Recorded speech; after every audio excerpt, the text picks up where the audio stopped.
All right, well, excited to get into another game week. I think anytime you end the Saturday the way we did, a chance to jump into your prep is always a good thing. Yesterday was a day to relive a little bit of Michigan State for the first really half of our team meeting, and then we transitioned into our preparation versus Purdue. So from an injury standpoint, really no updates from where we kind of left the game on Saturday. Expect all those guys that ended the game to be back with us. Obviously some guys in concussion protocol. We'll see where they kind of end up. A lot of things to play for this week. Obviously, a Big Ten West opponent, a team with obviously all the things that I know you guys are well aware of within the Big Ten race to get to Indy and all that is that about that. But kind of what we've done all year is try to focus on the moment.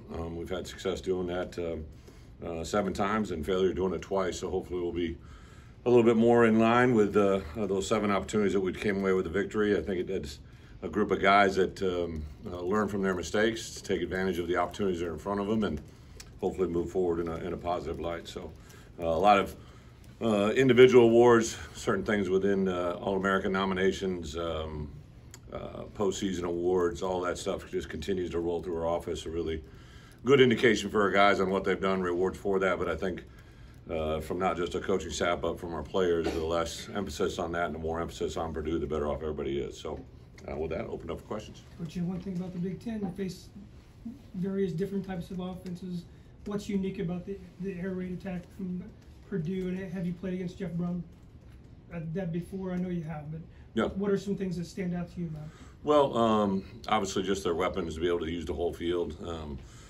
Jeff is a very, and his brother both, obviously very talented offensive minds, guys that, this year they've kind of had a variety of different ways of winning games. It's kind of transitioned all the way through the season to where we are heading into this last game. Obviously, a little bit about the elements, but a lot about who they play.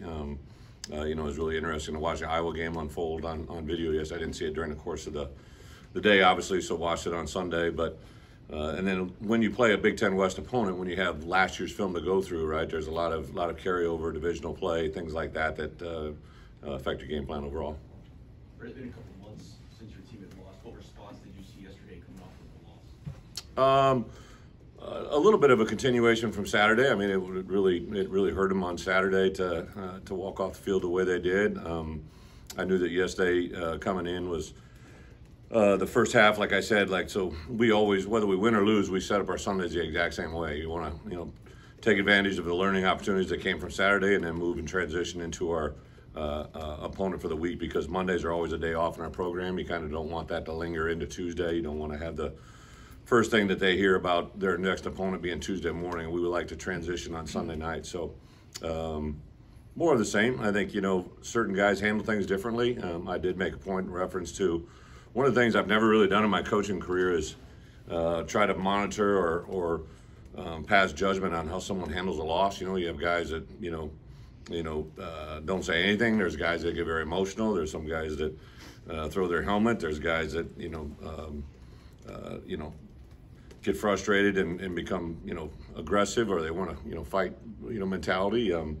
Everybody's just a little bit different. Everybody handles, in a sense, a grieving process differently, right? But I did tell our guys, the thing that I felt and the thing I felt coming out of that locker room and then on Sunday was, when you invest a lot and you believe in what you can do and you expect it to happen, when that doesn't happen, there's a tremendous amount of disappointment, probably tenfold of what you've been able to have in the past if maybe they didn't really all believe that it could happen.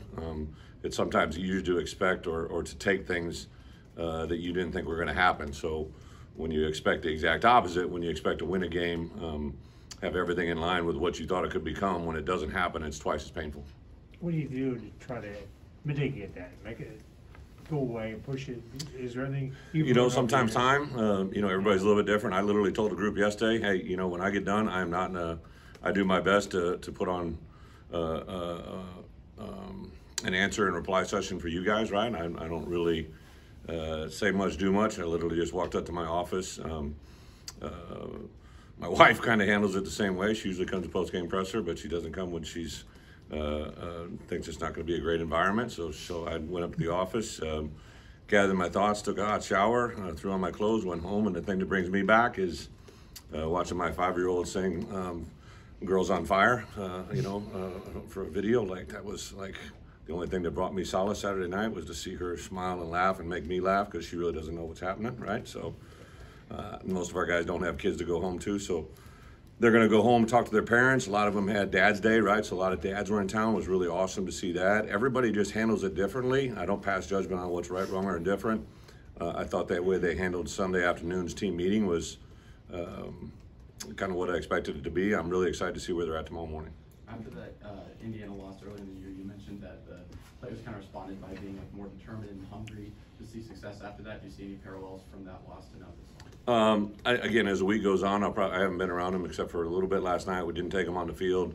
I like this group. I like them as much as I do today as I did last Thursday or Friday, right? Like, I think they're a tremendously talented group. I think they, expect to have success, and how they handle the week will tell me a little bit about them.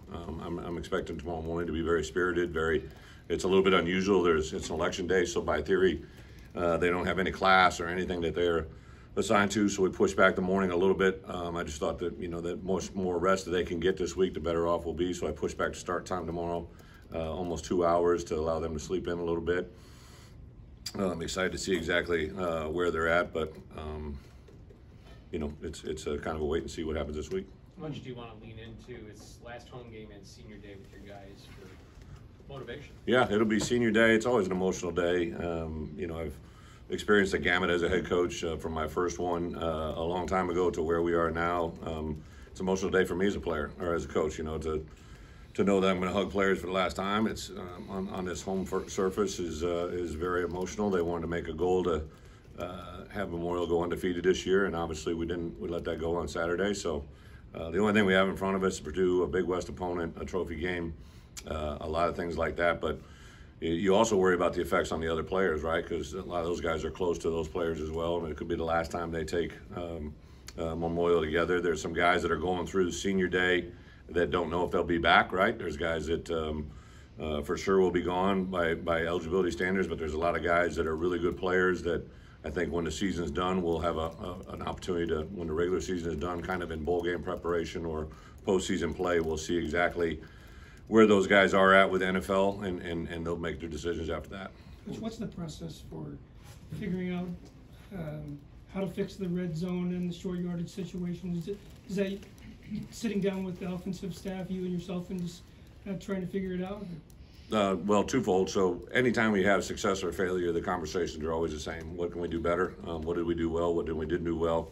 I think offensively, Barry has definitely went through some changes, not only in schematic, but also on his play sheet, how they call it, conversations with the offensive staff. He and I had another conversation this morning. I think the thing that I kind of always stress, right, is we have success in other areas of the field doing certain things that has to correlate down. It's just a condensed field. It sounds like an easy thing, but it allows the defense to do something completely different. And we haven't been able to have any sustainable success in any of the games. So to carry that forward, we got to figure out what we can do well, maximize that, and minimize things we don't do well. You said there was an update. You didn't have much of an update injury-wise. Josh, with that horse collar, was that an injury? Is that something that rattled him because it was kind of similar to the first one? Like, what's his status? A little bit. The first one was basically a hyperextension of the knee. This one was like he got horse collared. I know they called it laid out of bounds, but he got pulled from behind, which caused him to get rolled up on the backside of the legs. And when he popped up, I know we asked immediately there, and then as the game wore on, just didn't feel as comfortable putting him in that situation. But tomorrow will be a big day for him.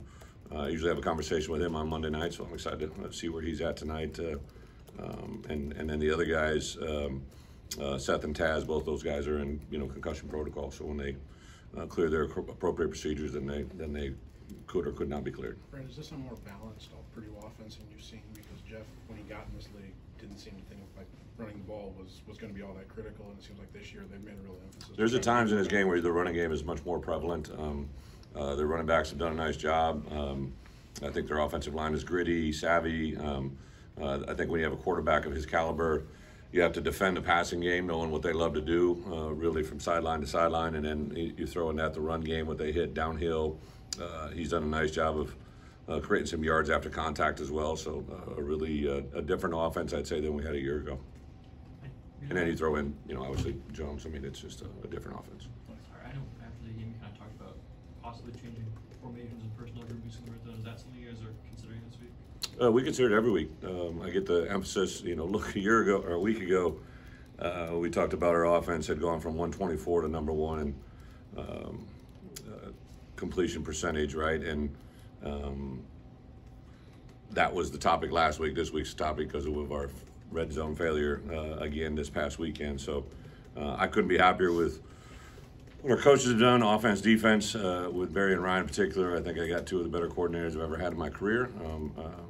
And for Josh, he's given us the opportunity to keep those guys and move forward together. So I'm really excited to see what Barry and the staff come up with. Today's a big day because today is all game planning and Tuesday is early downs. We don't really get into red area till Wednesday and Thursday, but I have moved up and accelerated offensively. We'll work red area earlier in the week than we ever have and put more emphasis on it in practice, because that's one thing I do know constant. The more you practice, hopefully the better you prepare. Brett, building off of that, Josh has given you a lot of resources, whether it's Barry or Ryan. How important is it at this stage of your program to have continuity at those positions and just your staff? Well, last year we only had one position change, right? And obviously it was one I think we made for the better. So anytime you can keep continuity, even during bye week 1 and 2, I've had a lot of conversations with Johnny, Keith, Tariq, CJ Hart, Devin Witherspoon, Julian Pearl, Isaiah Adams, Chase Brown, 2 or 3 wide receivers about, hey, there are options in front of them, right, that they could possibly move on. And the same thing there, the more continuity we can have offense, defense, I think it gets kids excited about coming back and playing with not only with players but with coaches, If I could just measure the quantitative excitement from our offensive players and coaches every day in our building since Barry's come in,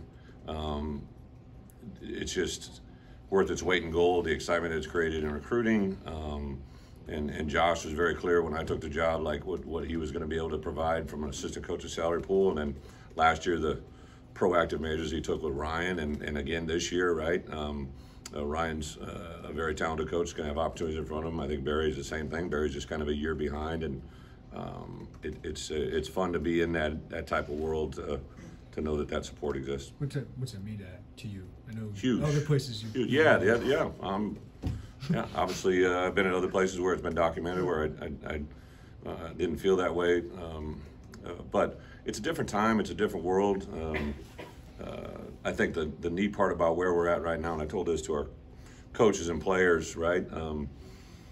No one wanted to be 7-2 this week, but I think from a lot of people on the outside world looking in, like I didn't come here to win 5 games. I made that very clear before it happened, right? And we want to chase a Big Ten championship, and fortunately, as disappointing as Saturday was, because of what we've done, those things are still in front of us, right? And to have 3 games left in front of us that, mathematically, if you were able to have success against Purdue and, win one of those other 2, your chance of being Purdue are 100%. I don't think you can argue with 3 games left that anybody's going to feel bad about that scenario. So we're not where we need to be. We're a lot closer than we were a year ago at this time, and progress is key, and I love the progress we're on, but disappointed when we have setbacks. With those implications, do you let your players lean into those implications on Saturday, or do you just try to act like it's the same old game? Well, I bring it up. So Sunday, again, we handle every Sunday, win or lose, the exact same way. When we come back in the second session of a team meeting, I call it where are we at with college football. I look at not only us, I look at the division, and I look at Big Ten football, and then also nationally, right? When we were able to be nationally ranked, I brought those guys into that thing. So one of the first 3 things I show them on Saturday is the Big Ten standings, national rankings. There's a graphic that Bret and his crew put out that shows us AP coaches pool. I always show that because I think to ignore that, you're just ignoring something they see every day. I'd much rather hear it from my voice and what I feel about it than let them determine what they feel by outside world. So. I think we definitely, this week it's all about Purdue. It's all about an opportunity to play a trophy game. It's all an opportunity to be in the Big Ten West title race. And fortunately for us, we're a 4-2 team in our league. The next 3 teams behind us all have 3 wins. If they win their last 3, they get to 6. If we win 2 of our 3, we win to 6. And if it's against the right opponents, you have 6 wins with a tiebreaker advantage against everybody except for Purdue because we haven't played them. So those are things that are very relevant. No, You want to continue? You've considered Jordan Slaughter the 6th starter, basically. Do you see more snaps for him down the stretch of the season? You know, Bart has that plan every Saturday. I know that some games has been higher than expected, and then Saturday wasn't as high a number as maybe as expected. But I think those old linemen in general, those 6 guys have a very special relationship with Bart and what we've done offensively. A lot of the success we've had in throwing the football and run the football has been off them. But I also tell you that I think they realize that they can play and perform better than we did this past weekend. Brett, do you want to continue to run with Hugh Robertson, or do you want to see how practice plays out this week? Well, no, Hugh's our starting punter, and obviously this Saturday is going to be a colder weather game, but it's projected to have some of the same wind content and availability. So I think personally, I can do a better job of preparing him for that moment and making it. It's hard to simulate wind that's not there. That's the hard thing to do. So you have to prepare him for that moment and have the answers for when he gets here. You mentioned no classes tomorrow. I mean, how much have you talked to the team about midterm elections, about voting and stuff? Well, that's a delicate thing, right? So as a head coach, you have to make them aware of it. I personally have never spoken a political view in my life to anybody other than maybe an occasional conversation with my wife. But I'm just never wired in that topic. Let everybody kind of handle their own, do what they own. So no, I won't give them anything other than I did say and made them aware of our schedule so that they would have an opportunity to vote accordingly, because they don't have class schedules, so they'll have plenty of time if those want to do it to be able to exercise their right. You worked under 2 of the best coaches to build programs in history, basically. Mm-hmm. So what have they given you that you applied to here? No. I think I've actually probably worked under 3 with an asterisk to get 4. So the first one is Hayden Fry. Every day in my personal journal, I carry a note that wrote me. It said, Bret, with 2 T's. You're going to be a great head coach when you get the opportunity because you always kick butt. That's why I always spell your name with 2 T's. So he was covering because he really knew that I only had 1 T. But what I learned from Hayden Fry was the amount of respect that we had for him as a coach to our players. I loved him as a coach. I'd do anything for him because I always thought he had my best interest and our players' best interest. He helped me through the loss of my sister. He helped me with a scholarship. He gave me guidance in many different ways. And then took over for Kirk, who really didn't rebuild but he, we weren't very good. We won 1 game with Kirk, right? And so I saw him replace a legend. I saw him put his own touches on a program and to build Iowa into what you see today. Then I went to Bill Snyder and joined him on really on the back half of his resurrection of Kansas State, and learned that there is no detail that can't be done. Turn over stone over and then turn them over again, right? To find out something more you can about your opponent or your preparation or way to do things. And then came full circle to go to Coach Alvarez, really to be on the back half of his tenure and then to watch him transition me into his role that he's hand selected me to take that spot was an unbelievable learning experience. Some very unique things to Wisconsin, very unique culture, very unique atmosphere, very unique recruiting dynamic, and how that applied to at Wisconsin. I often asked, why this, why that, and I remember him specifically saying he knew he was going to be able to recruit big linemen there when he went to the grocery store and the guy stacking groceries was 6'6", 280, right? Like the people you see at the grocery store are usually the people you see in the recruiting department, all right? And that always kind of stuck with me. And then to kind of go to Arkansas, have some great success, but also have failure, that probably guided me more than anything. So I'm excited because we're not perfect. We're a 7-2 team. We're so much further along than we were a year ago. Everybody got gun punched. Every person that came to that stadium expected to have success. Not only my players and my staff, but every fan that came to that stadium. So to get gut punched and to have that failure was extremely disappointing for me, but I felt I know what I need to do, and I know I can control the moment. For the fan that's leaving who maybe came for the first time, you get disappointed because you didn't see a victory, but I can tell you everything that we saw building up to Saturday still exists, and probably even tenfold, because I think we'll get a team now that's much more excited to have success and learn some things that brought failure. All good? Anything else? Great.